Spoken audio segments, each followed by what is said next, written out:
Hello and welcome to Bud's Odd Jobs. Today I'm going to show you how to access, service, and inspect your tire hoist and also your spare tire.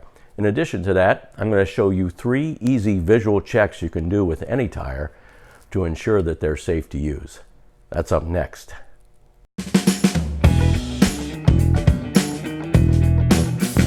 Let's talk a little bit about the preventative maintenance that you should be doing on your spare tire and also on the tire hoist. You don't want to wait until you have an emergency to find out that your tire hoist is incapable of lowering your tire so that you can use it to begin with.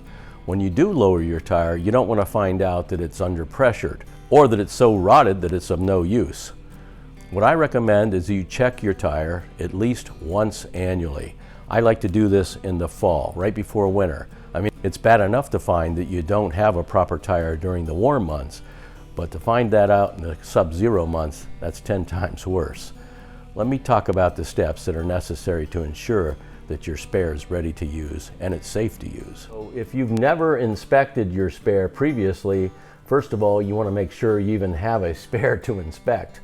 I would recommend you go to the center of your truck and right where the hitch is located and look under the truck down here up towards the bed to see if a spare is suspended there.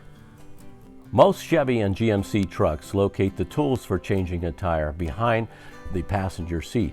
In my GMC extended cab, mine are located under the rear seat, which is directly behind the passenger seat. All right, to access these tools, there's a lever underneath the seat. You pull that towards you and just push the seat up. You'll see that the compartment that the tools are located. You simply remove this wing nut, and with that off, you can lift the cover, put that up out of place. Lift your jack out. Underneath your jack, you'll see your tire iron. What we're going for is this ratchet. You'll need this ratchet. In addition, you'll need these 2 rods. So with that, we'll be able to head and lower that spare. Okay, so with your 2 rods, you want to stick them together, making sure that this hole is aligned with the pin. And when you get it in place, then just snap that pin in place. With that together, then you want to find your hole in the bumper. Now, some of the newer trucks may have a plug in here. It has a keyway in it, so you'll need to use your ignition key to unlock that so that you can insert this rod. Once you have that plug removed, then this is important. You want to make sure that this rod is level. When you push it in with it level, you want to make sure it's also at an angle. You don't want to go in straight. You want to go in at an angle and have it fairly level. And you should find the hole right there. Now, if you go in and you find that this goes all the way in, almost down to this knuckle, you've missed the proper place. So it should go only in about that far, so you should have almost 2 feet up to where the intersection is between the 2 pieces. And then you'll know that you're securely in place. Next, once you have your rod in place and you're ready to crank, you'll notice on this ratchet there is a down on this side and it says up on this side. I know it's very hard to read, but whenever you get this inserted on here, you want to make sure that the down is facing out away from the truck, and that's what we have here. And with that in place, you're ready to start cranking.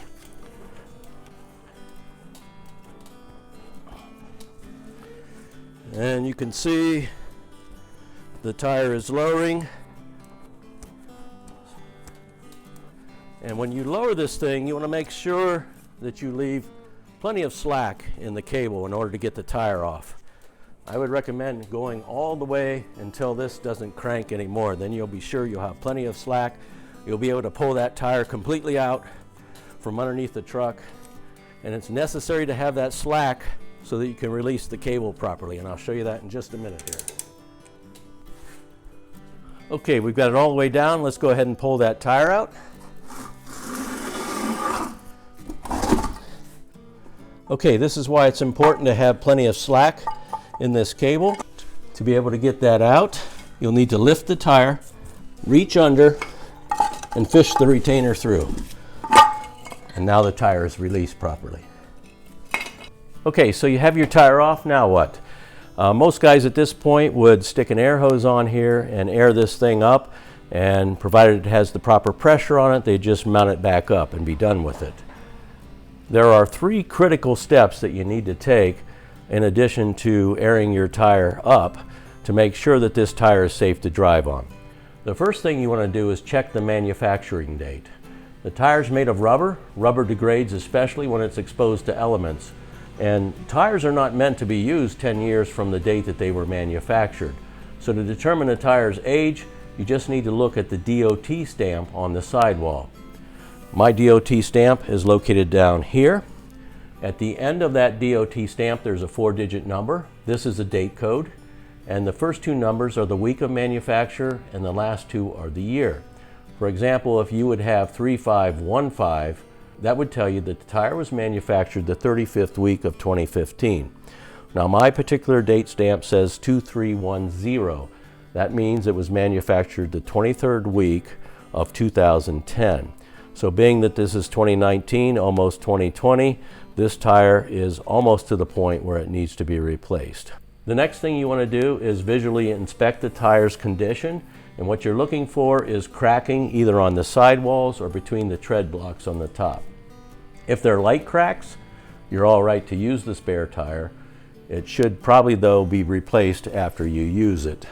If they're deep cracks, and those cracks are deep enough to stick the head of a penny into, then that tire has been compromised and it could blow out on you, and therefore should be replaced immediately.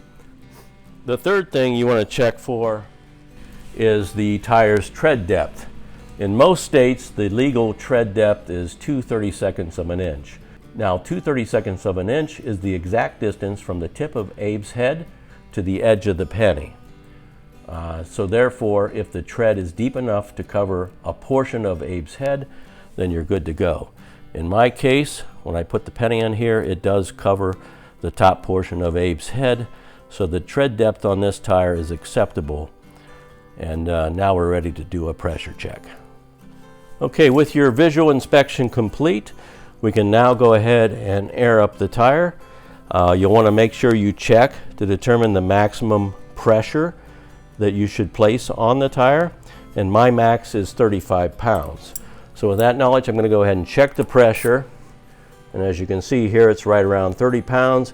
I'll just put a couple of pounds in there for good measure, make sure it's aired up fine, and with that, we'll call it ready to remount. Okay, prior to stowing your tire back in place, I want to take the opportunity to take a little bit of lithium grease and just grease up your mechanism really good to ensure that it's properly lubricated. And then also take the opportunity to also put lubrication on your cable as well, so that you're sure that that works properly.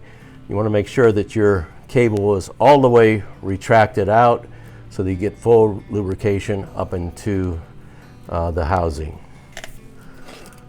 This is also a good time to squirt a little bit of lubrication into the end of that receiving tube. In addition to greasing that cable, also want to take the opportunity to grease the retainer as well. I coat it all over just to make sure you reduce the chance of oxidation and rusting. Okay, with your cable and retainer properly greased, you want to lay your tire with the outside face down and then simply feed the retainer through, and you're ready to wind it back up so that you can properly stow the tire. Okay, we'll go ahead and shove the tire back in place, and then you'll need to reverse your wrench to make sure that it's on the up side.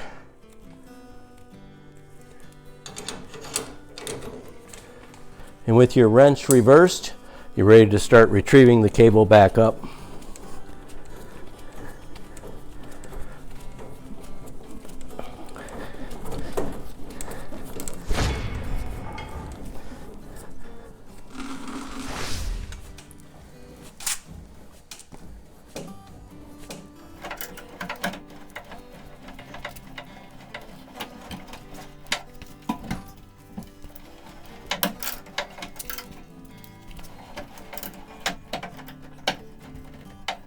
Okay, with my tire back in place, it's just a matter of removing these tools so that I can properly restow them, and we can call this job done.